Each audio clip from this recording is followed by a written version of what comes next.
Tech is not a beat, tech is a layer of society. Tech is love, death, war, democracy, everything you can imagine. What do we need to do to ensure that technology doesn't make the world a worse place?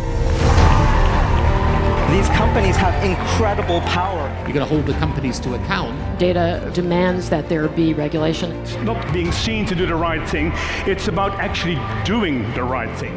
This future is arriving so fast that it becomes increasingly difficult to say what shape it will take. The tools that we've created have been turned by others into weapons. Here's the problem. Facebook, it has so much power.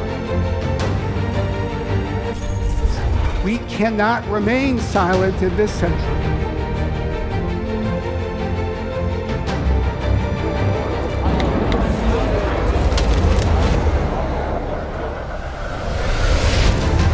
Build teams of people who believe in something bigger than just what they're working on. This is the biggest opportunity.